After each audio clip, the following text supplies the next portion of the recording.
Bonjour à tous, j'espère que vous allez bien et bienvenue dans ce rendez-vous hebdomadaire. N'oubliez pas que je sors une vidéo tous les lundis à 19 heures. Là, je vais vous parler, ça va être la suite de mon immense pile à lire, que comme j'expliquais dans ma dernière vidéo, est une bibliothèque entière. Il y aura même une troisième partie, mais je vais pas la faire tout de suite. Ma prochaine vidéo, ça sera sur mes lectures d'octobre et de mi-novembre. J'ai lu beaucoup de choses différentes, des choses intéressantes, des choses un petit peu moins. Mais voilà, j'ai envie de vous parler de tout ça. Là, ça va partir un peu dans tous les sens. Il y a de la SF, il y a de la littérature traduite, il y a de la littérature française, il y a du policier, il y a de la BD. Vraiment, il y en a pour tous les goûts. Et je ferai aussi une vidéo sur la rentrée littéraire de 2026, donc en janvier, février. C'est la rentrée littéraire, c'est sur 2 mois, hein. Parce que je suis actuellement en train d'assister justement aux différentes rentrées littéraires des différentes maisons d'édition. Parce que les libraires, on a les livres avant. Donc, j'ai pas fait toutes les rentrées encore, donc j'attends d'en faire plusieurs pour avoir une vision globale de tout ce qui va sortir en 2026, pour vous tenir informé. Parce que c'est ça l'intérêt pour vous de suivre un libraire, c'est que vous allez être au courant de choses avant, un peu des exclusivités entre guillemets. Donc, ça, c'est vraiment le côté intéressant pour vous. Dernière petite chose avant de commencer, n'oubliez pas de liker la vidéo et si vous avez le temps de commenter, c'est encore mieux, hein. Moi, c'est ce qui m'intéresse le plus, c'est d'échanger avec vous. Donc voilà pour les petites précisions de ce qui vous attend dans les prochaines semaines sur ma chaîne, hein, Le Libraire du Millefeuille. Donc on va commencer tout de suite avec le premier roman. C'est Histoire bizarroïde d'Olga Tokarczuk, qui a eu un prix Nobel de littérature. C'est une écrivaine polonaise que j'ai encore jamais lue. Je sais pas si c'est une écrivaine qui est très connue, parce que, au fait, prix Nobel, on pourrait croire que si on a le prix Nobel, on va s'inscrire dans l'héritage littéraire pour toujours, qu'on va devenir immortel. Mais au fait, il y a plein de prix Nobel qui sont pas très connus, hein. Dans précédentes vidéos, je parle de Doris Lessing, je parle de Alburazak Gurna, que j'adore, mais qui n'est pas très connu. En général, les gens, quand j'en parle, ils le connaissent pas. Donc moi-même, je suis incapable de vous citer tous les prix Nobel, hein. Je les connais pas tous et il y en a plein que j'ai pas lus, hein. Mais Olga Tokarczuk, c'est quelqu'un qui fait de la littérature. Et là, j'ai fait un petit pas de côté. J'ai envie de la découvrir par un roman de science-fiction. Elle en a fait qu'un seul, je crois, vraiment de science-fiction. Donc c'est marrant de découvrir une autrice par un genre littéraire, son genre littéraire minoritaire, dans lequel elle n'a pas le plus écrit. Là, c'est des petites nouvelles. Et comme en ce moment, j'ai une période où je suis de nouveau attiré par la science-fiction. C'est comme la littérature horrifique ou le policier. Des fois, je peux lire 3-4 policiers de suite. Après, j'en lis pas pendant 2 mois. Bah, la SF, c'est pareil. Là, j'avais pas les dernières années, j'avais lu ça assez, de façon assez espacée, un de temps en temps, un tous les 2-3 mois. Et là, je suis de nouveau plus attiré par ça. Donc là, des petites nouvelles, je me dis ça peut être sympa. Petite info en passant, il y a eu le dernier prix Nobel justement qui a été nommé là, c'est un Hongrois. Il a un nom assez compliqué, donc je vais vous l'afficher parce que ça va être humiliant pour moi et pour lui si je le prononce. Ça va être catastrophique et j'en ai marre de massacrer le nom des gens en fait. Ensuite, j'aimerais bien lire Holly de Stephen King, mais j'en parle déjà dans ma vidéo d'Halloween, donc je vais passer très vite dessus. La seule chose que je peux vous dire là-dessus, c'est que je confirme le fait que je vais sortir une vidéo spéciale Stephen King parce que c'est un écrivain où j'ai lu plus de 30 romans et j'ai eu l'idée de faire mon top 10 Stephen King, donc je sortirai ça en vidéo. Et justement, j'attends de lire celui-là et son dernier. Celui-là, c'est son avant-dernier. J'ai envie de lire son dernier aussi parce que je trouve ça dommage de faire une vidéo sur Stephen King et de ne pas avoir lu ses livres les plus récents. Donc, je suis déjà en train de réfléchir à un top 10. C'est assez compliqué, je vous cache pas. Ça va être très difficile. Mais voilà, je peux vous confirmer ça. Cette vidéo aura bien lieu. Vous avez ma parole. Ensuite, on a Homo sapiens de Niviaq Corneliusen. Désolé, j'ai du mal avec les noms nordiques, hein. Alors celui-là, je l'ai pas parce qu'il y a certains livres qui sont en librairie, il y en a que j'ai prêté. Il y en a que 2-3 où j'ai un petit peu triché aussi, je les ai pas encore, mais je sais que je vais essayer de me les acquérir parce que je veux vraiment les lire. Donc c'est des envies de lire, mais j'en parle quand même, j'ai quand même envie de les mettre dedans. Là, ça parle du Groenland. Et moi, j'aime bien lire des romans où ça se passe dans des pays avec un climat vraiment hostile, très rude, parce que c'est vraiment un quotidien qui est décrit, pardon, qui est complètement différent d'une autre. Donc ça permet vraiment de changer d'ambiance totalement. Là, c'est intéressant parce que ça parle d'une bande de jeunes qui ont des envies et des identités sexuelles différentes. Je dis différentes avec des guillemets parce qu'en fait, il n'y a pas de normes, hein. Mais voilà, ça parle d'homosexualité, ça parle de transidentité dans un pays Groenland, donc un pays où même les grandes villes sont quand même des assez petites villes. Donc, comment ça se passe? Apparemment, il y a un taux de suicide très élevé chez les jeunes groenlandais. J'avais vu un documentaire là-dessus. Je sais pas si c'est au manque d'activité, à leur isolement, au fait qu'ils soient peu stimulés, je sais pas. C'est peut-être dû aussi au climat où il me semble qu'ils voient pas la lumière du jour pendant des mois.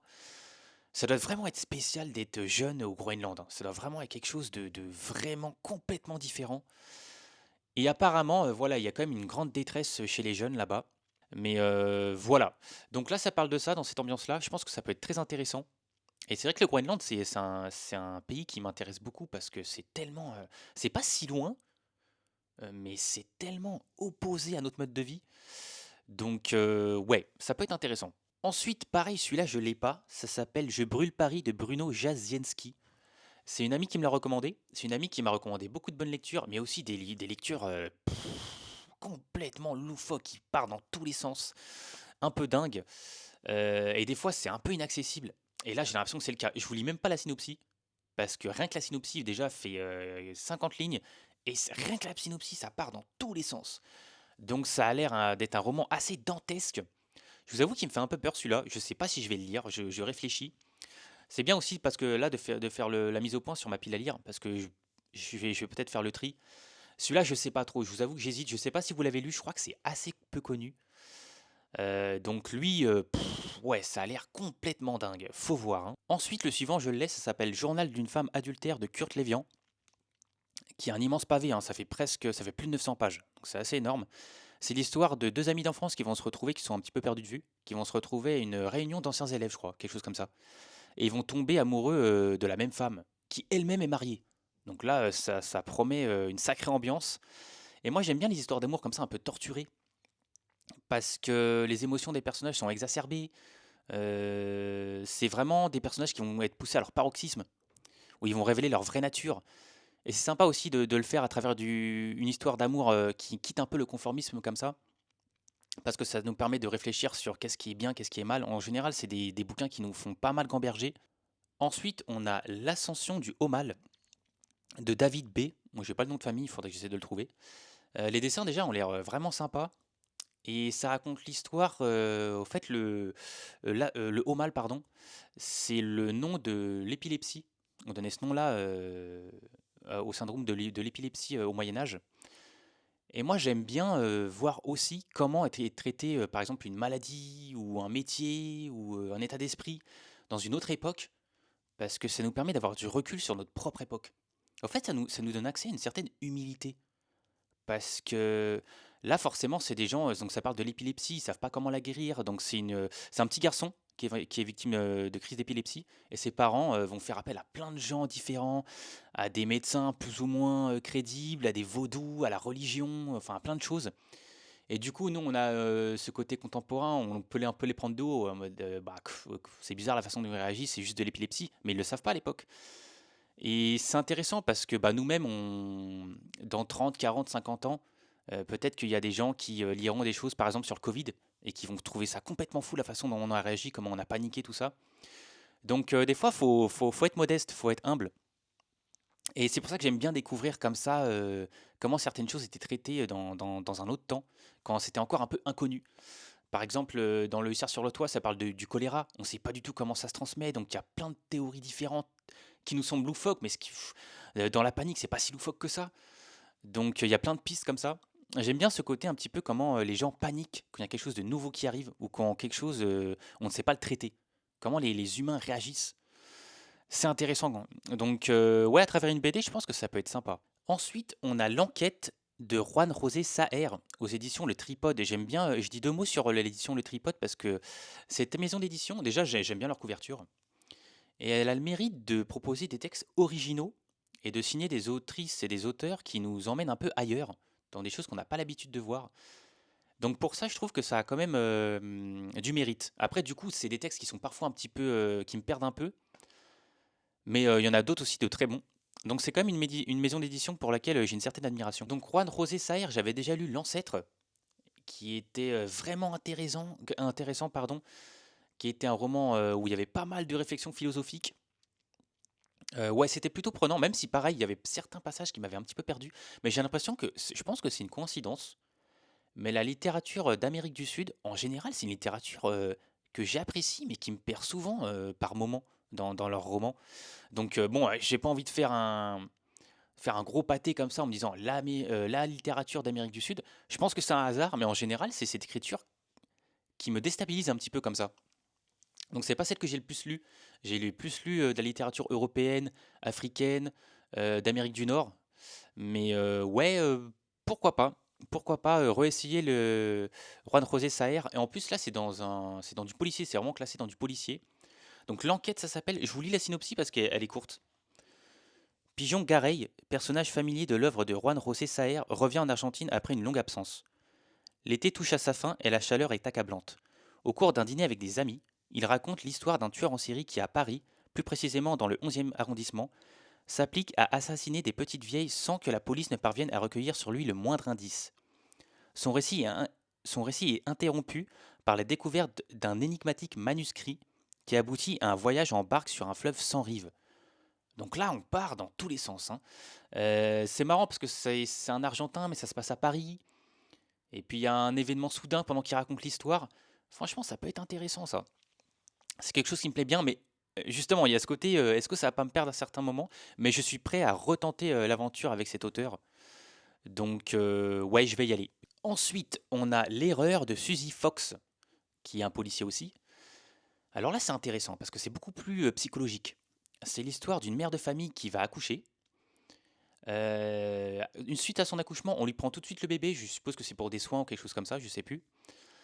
Et quand on lui ramène le bébé, donc c'est peut-être quelques minutes ou quelques heures plus tard, elle dit que c'est pas le sien. Donc, et les gens autour d'elle, le papa, les médecins, tout ça, lui disent bah si, c'est le vôtre. Et elle est persuadée que c'est pas son enfant. Donc ça, c'est intéressant parce que est-ce que c'est la mère qui délire? Est-ce qu'il y a un complot derrière tout ça? Ou est-ce que les autres sont honnêtes mais eux se trompent? C'est quoi l'instinct maternel et c'est lui qui va avoir raison? Ouais, c'est intéressant. Les policiers, moi, je travaille beaucoup à l'instinct. Des fois, je lis la synopsis, il y a quelque chose qui me plaît. Là, par exemple, ce côté, est-ce que c'est la mère qui dit la vérité ou pas? Des fois, il y a juste le trait d'un caractère, le trait de caractère d'un des personnages dans la synopsis qui m'attire. Hop, je prends. Ça, c'est quelque chose que je vous conseille pas mal, hein. Des fois, réfléchissez pas trop, hein. Allez-y. C'est quelque chose que je fais beaucoup pour le policier et pour l'horreur aussi. Donc, pareil, même pour les BD, par exemple. Des fois, je lis même pas le scénario, juste les dessins me plaisent. Je fais, allez, hop, je vais aller lire celle-là, je vais essayer. Donc, ouais, l'instinct, parfois, faut s'y fier. Ensuite, on a L'homme avalé de Édouard Carey, qui au fait raconte l'histoire de Gepetto qui a été avalé par la baleine. Et c'est intéressant parce que pareil, c'est du surplace. Moi, j'aime bien les écrivains qui se lancent des challenges comme ça, parce que ça doit être difficile à écrire un roman qui se passe dans un huis clos comme ça. Moi, c'est une ambiance qui en général me plaît, mais ça demande vraiment une plume exigeante, moi, je trouve. Et là, c'est sympa parce que bah, du coup, comment l'intérieur d'une baleine va être décrit, c'est assez intéressant. Et aussi, le roman va être rythmé, c'est ce que j'ai compris dans la synopsis, par les venues de ce qu'avale la baleine, qui va permettre à Gepetto de survivre. Donc c'est intéressant parce que ça crée un petit suspense. On attend le prochain arrivage de la baleine, de ce qu'elle mange pour voir qu'est-ce qui va être apporté. Donc pourquoi pas. La couverture est pas terrible, mais il y a le poche qui va sortir le 20 novembre si je dis pas de bêtises. Et du coup je vais attendre la sortie du poche, tout simplement. Ça sera moins cher, peut-être que la couverture sera meilleure. Des fois ils gardent pas la même. Donc voilà, mais c'est quelque chose qui peut me tenter aussi. Ensuite, on a L'homme qui rétrécit de Richard Matheson. Il y a le film qui va sortir ou qui est sorti, je sais plus, avec Jean Dujardin. Donc moi, c'est une histoire qui m'attirait pas forcément, mais là, le fait que le film sort, je me suis dit finalement, pourquoi pas, ça peut être intéressant, un homme qui rétrécit. Donc c'est drôle parce qu'il va rencontrer des choses, des insectes qui nous côtoient, par exemple une immense araignée, c'est ce que j'ai compris. Donc il y a des choses toutes petites qui vont devenir terrifiantes pour le coup, même si les araignées pour le coup me terrifient déjà. Donc une araignée de 2 mètres d'eau, ça peut être flippant. Donc finalement, ouais, l'idée pourquoi pas. Bon, je trouve la couverture pas terrible parce qu'au fait quand un film sort ou une série sort, ils refont la couverture des livres pour être en adéquation avec la série. Et en général, c'est assez hideux. Il y en a, il y en a un qui a réussi, il y en a une qui a réussi à faire bien, c'est Shogun. Ils ont refait la couverture pour les séries et elle est magnifique. Les couvertures sont vraiment belles, mais en général, c'est plutôt assez laid, on va pas se mentir. Ensuite, on a L'inondation de Evgueni Zamyatin. C'est celle qui a écrit Nous aussi, qui est un roman assez connu. Moi, je l'ai pas lu, hein. Mais en général, c'est un roman, les gens qui l'ont lu ont été assez marqués. Donc là, celui-là, je sais pas s'il est aussi connu. C'est aux éditions Babel, une édition que j'aime bien, hein, je vous le répète. Là, ça parle, je vous lis la synopsis parce qu'elle est courte. Dans le Saint-Pétersbourg des années 20, Sofia et Trofim, couple sans enfant, voient leur union se fissurer peu à peu. Sofia décide d'adopter une jeune orpheline du voisinage, Ganka. Ce qui devait préserver son mariage va mener à la catastrophe. Trofim cède au charme de l'adolescente. Anéantie, Sofia s'enferme dans le mutisme, les eaux de la Neva commencent à monter. Ouais, ça c'est quelque chose qui me tente bien parce que moi j'adore les livres où les personnages voient leur vie s'écrouler. Parce qu'en général, ça nous enseigne beaucoup de choses, ça peut nous inspirer. Et est-ce que les personnages vont être combatifs? Est-ce qu'ils vont s'écrouler? Donc ça peut provoquer de la compassion ou de l'admiration, ou parfois un peu des deux. Et souvent, c'est des personnages auxquels on s'attache parce que, bah forcément, c'est des personnages qui sont forts, qui vivent une histoire intense. Donc là, voilà, c'est ce père qui tombe amoureux apparemment de la jeune adolescente qui arrive dans la famille. Donc comment Sophia, la femme, va réagir? Ouais, franchement, ça me tente pas mal. Et puis il y a ce parallèle avec l'inondation qui monte. Est-ce que c'est métaphorique? Ça me rappelle un roman qui s'appelait Les larmes. Je sais plus c'est quoi, Les larmes du chagrin. Attendez, je l'ai là. Désolé, j'improvise un peu. Comment ça s'appelait? Il doit être quelque part par là. L'origine des larmes, de Jean-Paul Dubois, pardon. C'est pareil, c'est quelqu'un qui se confie à son psy, et donc il parle d'un drame terrible. Et puis la météo à l'extérieur, dès qu'il sort dehors, il pleut, c'est l'inondation. Il y a beaucoup de champs lexicaux sur l'humidité, mais on ne sait pas si c'est une métaphore ou si c'est vraiment vrai. Donc ouais, c'est une histoire qui me plaît bien aussi. Ensuite, j'aimerais bien lire La chambre de Françoise Nargor, pardon. Ça parle de la séquestration du petit Louis XVII. Alors c'est intéressant parce que c'est un personnage très puissant du coup, mais au fait qui a un enfant. Donc comment il va être considéré par les gens qui le séquestrent, c'est assez intéressant. Et puis pareil, apparemment ça se passe que dans une chambre, que dans une pièce. Donc moi voilà, hein, j'aime bien ce côté immobile. C'est vrai que je me rends compte que c'est quelque chose qui m'attire pas mal. Donc ouais, ça c'est pareil, c'est comment on traite un enfant qui est un peu un ennemi de la société qu'on essaie de créer, mais en même temps qui reste un enfant. Donc est-ce qu'ils vont le traiter avec cruauté ou pas? On m'a dit que c'était plutôt, oui, plutôt cruel, mais bon, à voir. Mais c'est quelque chose qui m'intéresse. Ensuite, on a La chatte de Colette. Colette, je l'ai encore jamais lu, mais c'est vrai que c'est une écrivaine très populaire, les gens l'apprécient beaucoup en général. Et puis apparemment, bah, elle écrit très bien. Donc faudrait que j'en lise au moins un. Et là, c'est une bonne occasion parce que c'est un petit bouquin. Donc moi, j'aime bien découvrir les auteurs et les autrices que j'ai jamais lus par un petit livre. Ça met un peu dans l'ambiance. Là, ça raconte l'histoire d'un couple qui va adopter une chatte, donc. Et apparemment, ça va être un peu le début de la fin pour ce couple. Il y a le mari qui, lui, va adorer l'animal et la femme qui va la voir un peu comme une rivale. Donc, est-ce que ça va servir, est-ce que la chatte va devenir un prétexte? Parce que bon, ça semble un événement un peu anodin, un animal qui intègre comme ça un foyer. Donc moi, pareil, hein, j'aime bien les histoires comme ça où un petit événement comme ça déclenche plein de choses. Donc, ouais, c'est pareil, ça va être un amour qui va être mis à l'épreuve. Ouais, ça m'intéresse pas mal. Et en plus, moi, j'ai un chat, donc bah, tout simplement, c'est aussi quelque chose qui m'a attiré. J'adore les chats, donc dès qu'il y a une histoire sur les chats, c'est quelque chose qui déjà, c'est un petit point en plus. Ensuite, j'aimerais bien lire La chute de la maison Usher et autres nouvelles de Edgar Allan Poe. Edgar Allan Poe, j'en parle déjà dans une autre vidéo, mais c'est un auteur que j'ai besoin de confirmer parce que j'avais adoré Histoire extraordinaire, mais j'ai beaucoup moins aimé Le Sphinx. Donc, j'ai besoin d'un troisième roman pour me faire une opinion un peu plus définitive et savoir si je vais vraiment aimer cet auteur, si je vais continuer à le lire, ou si c'est un auteur que je vais désormais un peu plus éviter. Donc là, c'est des nouvelles d'horreur. Donc moi, l'horreur, c'est un genre littéraire qui me plaît autant, qui m'attire autant en classique qu'en contemporain. J'adore, les deux m'attirent. Donc voilà, ça peut être intéressant. Après, on continue avec un roman beaucoup plus connu qui s'appelle La conjuration des imbéciles de John Kennedy Toole.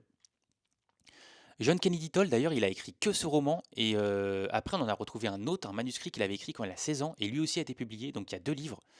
Je sais pas si c'est parce qu'il est mort tôt ou il a arrêté d'écrire, je sais pas du tout, faut que je me renseigne. Mais apparemment, il y a beaucoup de gens qui sont frustrés d'avoir aussi peu de livres de cet auteur. Donc c'est mon ancien libraire quand je travaillais à Amiens qui m'a dit que tout jeune devrait lire ce roman, parce que c'est vraiment un roman initiatique, c'est vraiment un roman d'émancipation qui explique très bien la société américaine, mais la société même en général. Ça parle vraiment de l'ensemble de la société. Tout le monde en prend pour son grade apparemment. Les féministes, les conservateurs, les gens de gauche, les gens de droite, les vieux, les jeunes, tout le monde prend sa balle. Et apparemment c'est très cynique, c'est très drôle. Donc moi ce côté cynique drôle c'est quelque chose que je connais assez peu dans les livres et auquel j'ai envie de me diriger un peu plus. Donc ouais, en plus les Américains ils sont assez forts pour ça. Donc là apparemment ouais c'est un peu un Tanguy qui vit chez sa mère. Et ouais, il est un peu arrogant, donc à voir, c'est un personnage qui peut me plaire, qui peut m'agacer aussi, mais j'ai envie de tenter le coup. Et voilà, c'est un roman très connu, dites-moi si vous l'avez lu, sans trop me dévoiler, hein. Ensuite, j'aimerais bien lire La conquête des îles de la terre ferme de Alexis Génie, qui parle de Cortés au fait. Donc moi, c'est une période qui m'intéresse beaucoup la découverte entre guillemets pour les Européens, de l'Amérique. Et parce qu'au fait, c'est une partie de l'histoire qui nous fait ressentir plein d'émotions différentes, parce qu'à la base, c'est quand même des gens qui s'aventurent sur des bateaux dans des conditions terribles, qui font preuve d'un héroïsme absolu, pour lequel on a beaucoup d'admiration, tout ça. Et après, il se passe quelque chose de terrible avec la colonisation et les massacres. Du coup, c'est une période historique qui m'intéresse beaucoup, parce que vraiment, il se passe plein de choses. Et donc Herman Cortés, voilà, ça va parler de ça. J'avais déjà lu, là, je l'ai là, L'Aigle et le Dragon de Serge Gruzinski, qui parle aussi de ça, mais qui fait aussi un parallèle avec la découverte du continent asiatique par les Européens. Donc, parce que c'est pas du tout passé de la même façon. Donc ouais, c'est une période historique qui m'intéresse, donc j'ai envie de lire un autre bouquin là-dessus. Je crois que c'est un roman assez court. Après, on continue avec La croisière de Catherine Cooper. Ça se passe sur un immense bateau de croisière. Et il y a des meurtres qui se passent sur ce bateau. Donc moi, encore une fois, les policiers, j'aime bien ce côté huis clos quand les gens peuvent pas partir. Et là, ça me fait vraiment penser à Mort sur le Nil d'Agatha Christie. Donc c'est marrant parce que c'est vraiment une histoire qui fait classique, mais bon, c'est quelque chose de contemporain. C'est sorti il y a un an. Donc pourquoi pas? Moi, j'avais déjà lu du Agatha Christie, j'en ai lu deux trois, notamment celui-là, Mort sur le Nil. Et donc du coup, me faire un petit remake comme ça avec une autre écrivaine qui sort quelque chose en 2024, ouais, franchement, ça me plaît bien. Après, on reste dans le policier, mais dans un policier qui est quand même plus horrifique. Moi, c'est quand même le policier que je privilégie le plus, celui qui se dirige vers l'horreur, vers quelque chose d'un peu plus sanglant, d'un peu plus angoissant. Moi, j'aime bien vraiment frissonner plutôt que le côté pure enquête. Et là, il est là, je sais plus où je l'ai mis, il est là. Ça s'appelle La dernière maison avant les bois de Catriona Ward, qui au fait, j'en parle dans une vidéo spéciale Halloween. Comme quoi, je vais lire un cri dans le désert, je crois, c'est ça. Et suite à ça, il y a une abonnée qui m'a mis en commentaire qu'elle avait lu aussi celui-là de cette autrice. Et il avait l'air super aussi. Au fait, c'est une autrice. Tous ses livres sont dans ma pile à lire.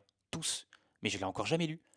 Donc il faut vraiment. Donc là, promis, juré, ma prochaine lecture, c'est un de ses livres, lequel je sais pas trop encore. Mais voilà, là, c'est sûr et certain. Là, je viens de finir Milan Kundera aujourd'hui. Donc là, ce soir, je commence un livre de cette autrice, c'est sûr et certain. Alors ensuite, j'avais mis La femme de ménage de Frida McFadden. Pourquoi? Parce qu'au fait, c'est un livre, bah, on l'a reçu avant tout le monde, bien évidemment. Et l'histoire m'avait un peu intrigué. Mais voilà, je l'avais mis dans la pile à lire, voilà, dans mes envies. Et après, c'est le succès qu'on connaît. C'est, pour vous donner l'info, c'est le livre le plus vendu en 2024, hein. C'est de la folie. Donc va avoir un film, va avoir sans doute des séries, sans doute une BD, sans doute des autocollants, des patchs, tout ce que vous voulez, ça va être la folie. C'est déjà la folie, hein.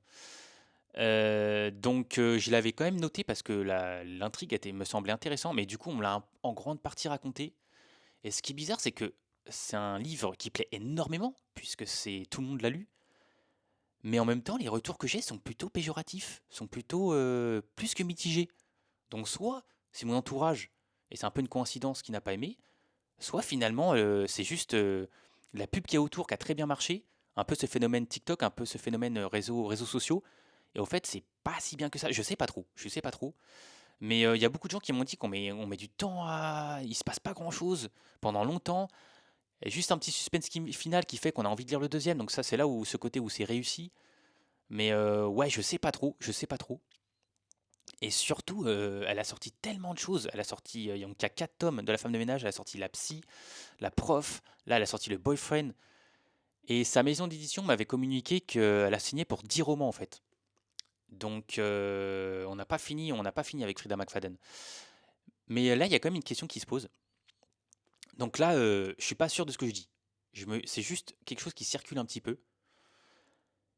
Soit, en fait, pour moi, il y a deux possibilités. Soit elle a déjà écrit tous ses romans, et du coup, bah, elle les a déjà écrits, donc elle les sort comme ça au fur et à mesure. Soit elle fait appel à l'IA, parce qu'elle écrit à une vitesse qui est inhumaine. C'est pas possible d'écrire aussi vite. Elle sort un bouquin tous les 6 mois. Donc, moi, j'ai un doute là-dessus. C'est quelque chose qui se parle un petit peu entre libraires. Et là, on touche quelque chose d'important, et je vais juste faire une petite parenthèse là-dessus. Est-ce que l'IA a sa place dans les livres, dans la littérature? Parce que, au fait, moi je pense que ça peut être intéressant de lire un livre sur l'IA, un café. Ce serait marrant de le faire une fois. Mais si c'est quelque chose qui se généralise, parce qu'il y a quoi de plus humain, de quelque chose qui nous est plus propre que écrire, que la création, que l'art? Donc l'IA, je suis persuadé que ça va faire de belles choses dans la médecine, par exemple, dans, je sais pas, dans la recherche policière, n'importe quoi, scientifique. Mais quand ça touche à l'art, je suis un peu plus réticent parce que, en fait, c'est ce qui nous différencie des autres animaux. L'homme, c'est un animal, hein, mais qui est complètement unique par sa création, parce qu'au fait, il crée des choses complètement, entre guillemets, inutiles, dans le sens où ça lui, c'est pas pour, il crée des choses pour autre motif que survivre. Donc autre chose que manger, boire, se reproduire, il fait autre chose qui s'appelle l'art, et notamment la littérature. Et je me dis, s'il y a prend le dessus là-dessus, prend un peu, met un peu sa main là-dessus, est-ce que du coup la littérature a encore un sens? Parce que l'intérêt, c'est de communiquer avec un autre être humain qui va nous transmettre d'une façon très intime sa façon de penser sur quelque chose. Donc, ouais, si c'est quelque chose de pas humain qui le crée, peut-être que ça sera très bien, mais est-ce que le sens reste? Moi, je pense que ça pose un vrai doute et un vrai cas de conscience parce que je sais pas si l'art avec l'IA, ça reste encore de l'art parce que l'art, c'est ce qui nous fait de nous, encore une fois, des humains. Donc bref, c'est un vrai débat. Je sais pas ce que vous en pensez, mais moi, je vous avoue qu'au niveau de l'art, je suis assez méfiant. Et l'IA, c'est quelque chose qui m'embête un peu, en tout cas qui me fait un peu peur là-dessus. Et encore une petite dernière chose, ça me fait penser, est-ce que c'est pas de la triche, quoi? Encore une fois, même si, est-ce que moralement, c'est valable? Ouais, ça pose beaucoup de questions. Ensuite, on poursuit avec quelque chose d'absolument colossal qui s'appelle La huitième vie. C'est de Nino Haratischvili. C'est une autrice allemande, mais qui est aussi géorgienne, je crois, qu'elle a la double nationalité. Ça se passe sur une immense époque, en partie en 1917, une autre partie en 2006, pour vous dire à quel point c'est sur presque 100 ans. Donc là, on sent qu'on est parti dans une fresque historique énorme, avec plein de personnages sur une fresque familiale énorme, quelque chose qui va traiter de plein de choses différentes.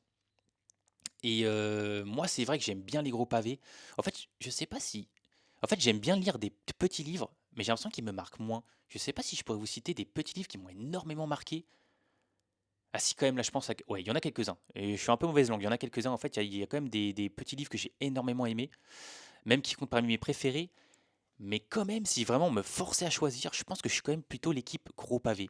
Je sais pas, vous êtes dans quelle équipe, vous, si vous préférez les livres courts, parce que voilà, intense, peut-être qu'il y a quelque chose de plus impactant, ou quelque chose de plus long, mais du coup, le psychisme des personnages nous imprègne vraiment sur le long terme, et peut-être que c'est finalement eux qui vont plus rester.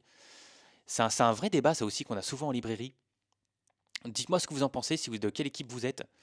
Moi, je pense que si vraiment je devais choisir, ouais, plutôt équipe gros pavé quand même. Ensuite, on poursuit avec La justice des hommes de Santiago Amigorena. C'est un petit livre, pour le coup. Là, ça parle d'une rupture. Je vous lis la synopsis. Alice et Aurélien forment un jeune couple qui s'aime mais se déchire. Un soir, alors qu'une dispute éclate, Alice quitte brutalement l'appartement. Aurélien se précipite dans la rue pour la rattraper. Il embarque Lou et Elsa, leurs deux enfants de 4 et 6 ans, qu'il abandonne un instant dans la rue. La police s'en mêle. Aurélien, voulant se punir davantage que ne le fait la justice, s'enferme dans le silence. Waouh, franchement, ça a l'air incroyable. Donc, qu'est-ce qui va arriver aux enfants? Peut-être qu'ils vont juste être récupérés par la police, mais du coup, il va y avoir des problèmes. Mais moi, j'aime bien parce que, au fait, c'est ce qui est marqué aussi dans le début du livre. Est-ce qu'on peut se quitter en s'aimant?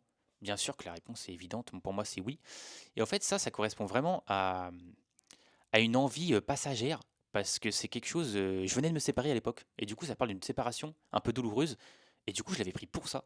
Et il y a beaucoup de livres, on les prend pour des raisons un peu égocentriques, parce qu'on est en train de traverser une période qui nous est propre, on traverse une émotion qui, on a envie de la comprendre. Et du coup, il y a des livres qui nous répondent à ce moment précis. C'est pour ça que des fois, c'est bien de rejeter un coup d'œil à sa pile à lire, parce que quand on laisse souvent, quand on laisse très longtemps, pardon, un livre dans sa pile à lire, bah des fois l'envie elle passe, le moment il est passé et du coup on se sent un peu étranger à notre propre choix. On se dit oh pourquoi j'ai choisi ça. Donc là j'ai quand même envie de le lire, mais voilà des fois c'est vrai que ça peut faire cet effet-là. Alors là c'est parti pour quelque chose d'absolument énorme qui s'appelle La Maison des Feuilles de Marc Danielewski. Donc un roman ultra connu mais qui a une réputation multiple. Alors, c'est un roman qui est incroyablement anti-académique. Et pour un gros lecteur comme moi, c'est forcément attirant parce qu'on sent qu'on va partir dans une aventure inédite, qu'on va lire quelque chose qui ne ressemble à rien d'autre. Et c'est une histoire. Alors, et pour la petite histoire, j'ai plusieurs personnes qui l'ont commencé et ils l'ont tous arrêté de le lire. Donc, je vous cache pas que ça me fait un peu flipper. J'ai même des gens qui l'ont lu avec des fiches et tout, hein. L'histoire est incroyablement complexe, il y a plein de personnages.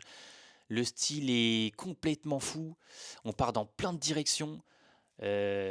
Pareil, c'est le genre de livre, il faut le lire au bon moment, je pense. Donc ça a l'air colossal.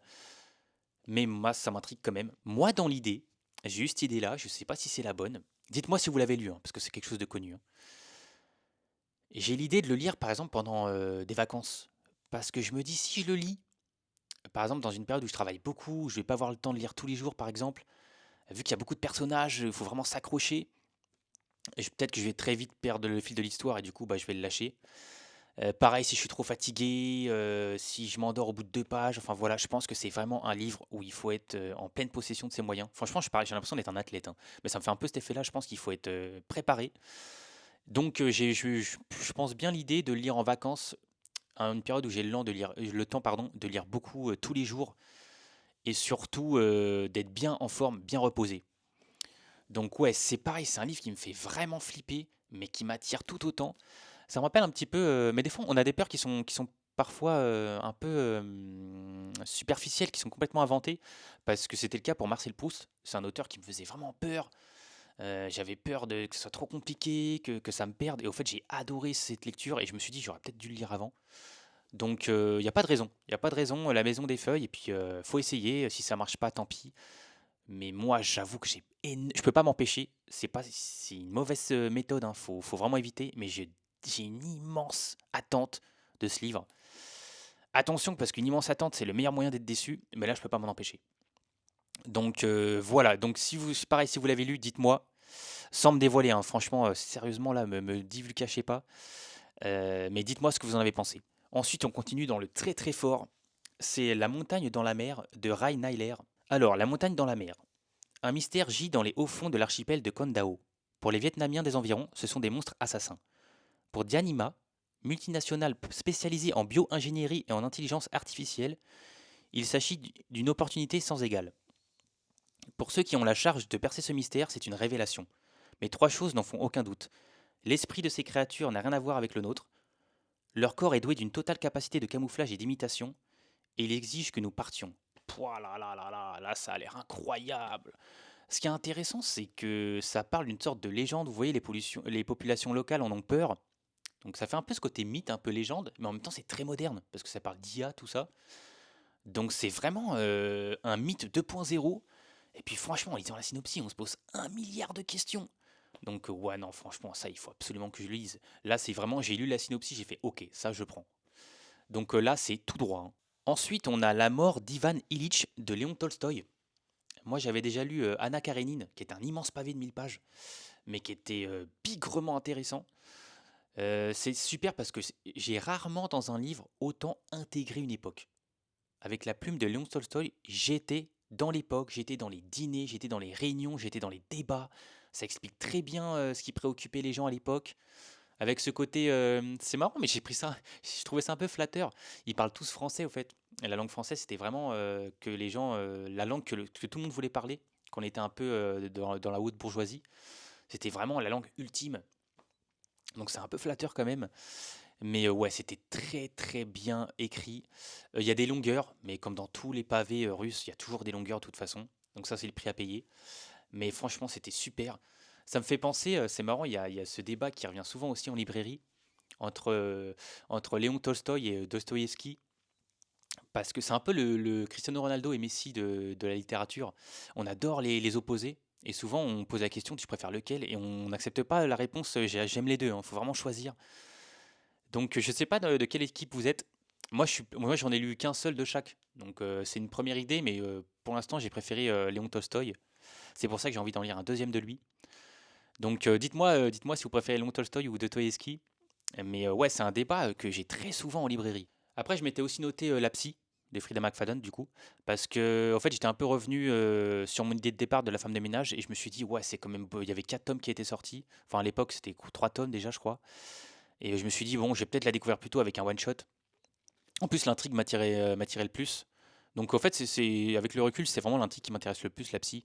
Donc, je pense que si un jour je me lance, je pense que je lirai plutôt La Psy finalement. Donc, voilà.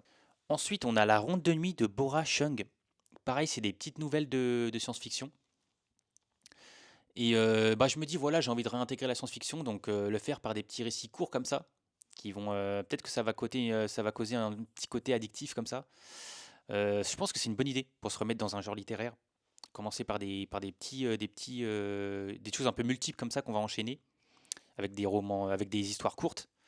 Ouais, donc c'est une bonne idée. Pareil, ça me tente bien aussi. Ensuite, on a La route qui mène au pays de Chikosi Obioma. Chikosi Obioma, c'est un auteur que j'apprécie beaucoup. Un des rares qui a réussi la prouesse d'apparaître dans deux de mes top 10 des années. J'ai fait l'année 2022, 2023, 2024 et je ferai l'année 2025 bien évidemment. Ça s'annonce incroyablement difficile parce que c'était une année incroyable niveau lecture. Donc tous les ans, je vais sortir en décembre ou fin décembre ou début janvier mon top 10 de l'année.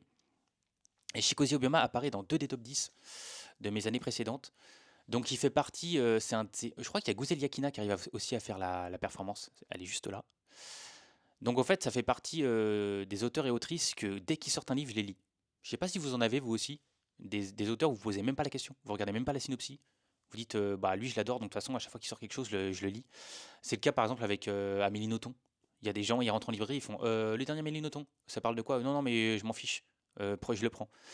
Et du coup, c'est vraiment des auteurs qui arrivent à renouveler l'exploit comme ça. C'est assez rare. Il y a énormément d'auteurs et d'autrices où j'ai aimé un ou deux de leurs livres, mais ceux où j'ai aimé quasiment tous leurs livres, franchement, je pense qu'ils se comptent sur les doigts d'une main. Donc voilà, Shikozi Obioma, je vais le lire, il n'y a pas de débat. Ensuite, j'aimerais bien lire la saga des Habsbourg de Jean Descartes. Donc là, on est vraiment dans un livre d'histoire, hein. Et c'est une période historique, pareil, qui m'attire pas mal, mais qui est assez incompréhensible pour moi. Et c'est intéressant parce que c'est une famille, c'est pas un État où avec le soutien d'une religion ou quoi, qui arrive à devenir très puissant. C'est vraiment une famille riche qui tout d'un coup va contrôler une grande partie de l'Europe. Et apparemment, leur chute va avoir plein de conséquences. Donc ouais, c'est une période historique qui m'attire bien. Donc voilà, je vais le lire tout simplement. Ensuite, on a La Tour de Babylone de Ted Chiang. Encore une fois, c'est des nouvelles de science-fiction. Donc le troisième, mais là, ce qui est intéressant, c'est que j'ai l'impression que c'est des nouvelles qui partent dans des thèmes et des sujets complètement opposés, qui n'ont rien à voir les uns avec les autres. Et ça, c'est aussi un autre débat qu'on peut avoir, c'est est-ce que dans un recueil de nouvelles, vaut mieux avoir une thématique commune, par exemple avec celui d'Edgar Allan Poe que j'évoquais plus avant, donc il y a l'horreur qui est en commun, donc ça va être que des nouvelles d'horreur, ou partir carrément dans un livre où il y a plein de choses différentes, plein de genres littéraires différents, même souvent des fois l'écriture change. Ça peut être sympa aussi parce que ça peut vraiment faire une succession de mini-romans comme ça. Notamment, ça me rappelle l'Indice des Feux de Desjardins où c'était comme ça. J'en ai aussi un autre. Ouais, il est là. Ça s'appelle Des raisons de se plaindre de Geoffrey Eugénide. Pareil, c'est des histoires qui n'ont rien à voir avec les unes avec les autres, pardon. Et du coup, s'il y en a une qui nous plaît pas, bon, on sait que l'autre va complètement partir différemment. Donc, on peut supporter le choc et se dire, bon, bah voilà, il y en a une qui me plaît moins. Mais ouais, c'est sympa aussi parce que ça laisse plein de petits souvenirs comme ça. Donc, ouais, les nouvelles, quand même, c'est quelque chose que je lis assez souvent. Ensuite, on finit. C'est le 30e livre, je vous ai présenté 30 livres comme la première vidéo. Le dernier, c'est Le bal des maudits de Irwin Shaw. En fait, ça parle de la Deuxième Guerre mondiale, parce que ça commence en 1937, donc ça va parler après de la Deuxième Guerre mondiale. Et ce qui m'a plu dans la synopsis, c'est que ça parle plus de d'hommes que de guerre. Vous voyez ce que je veux dire? C'est-à-dire que, en fait, les militaires, c'est pas que des militaires. C'était des gens avant. Et c'est des gens aussi hors guerre. Donc, qui ont différentes ambitions, qui ont différentes idées, leurs histoires d'amour sont différentes, leurs vécus sont différents. Et c'est bien aussi de mettre les. Pendant une guerre, de parler vraiment des hommes qui constituent les bataillons, parce qu'au fait, ça humanise les gens. Vous voyez, c'est plein de petits soldats là qui avancent et qui se font tuer, bah c'est des vies entières, c'est des femmes qui les attendent, des enfants, enfin c'est tout ça. Et au fait, ça nous permet de nous rendre compte du gâchis de la guerre. Parce que c'est pas que des pertes militaires, c'est des pertes humaines, c'est des femmes endeuillées, c'est des enfants qui vont grandir sans père, c'est plein d'autres choses la guerre. Donc ouais, j'aime bien les récits de guerre qui humanisent comme ça les gens et surtout qui mettent en avant leur vécu. Là, c'est pas forcément des personnages qui vont être très sympathiques parce que par exemple, il y en a un apparemment qui adhère au nazisme, hein, donc je dis pas que c'est forcément des personnages sympathiques, hein, mais ça parle autre chose que les batailles. Et par contre, c'est un livre qui est épuisé, donc il faut se le procurer par occasion, donc ça va être plus compliqué ça. Mais voilà, c'est un livre qui m'attire, on m'a dit qu'il était vraiment poignant, donc voilà. Voilà pour ma deuxième partie de pile à lire, il y en aura une troisième mais plus tard, comme je vous ai dit. N'oubliez pas de vous abonner si vous n'êtes pas abonné. N'hésitez pas à lâcher un petit commentaire, un petit like, ça fait toujours plaisir. Et puis moi, je vous dis à bientôt, donc bah, à lundi prochain, tout simplement. En attendant, portez-vous bien et bah, continuez à lire, hein. C'est la seule chose que je peux vous recommander. Salut!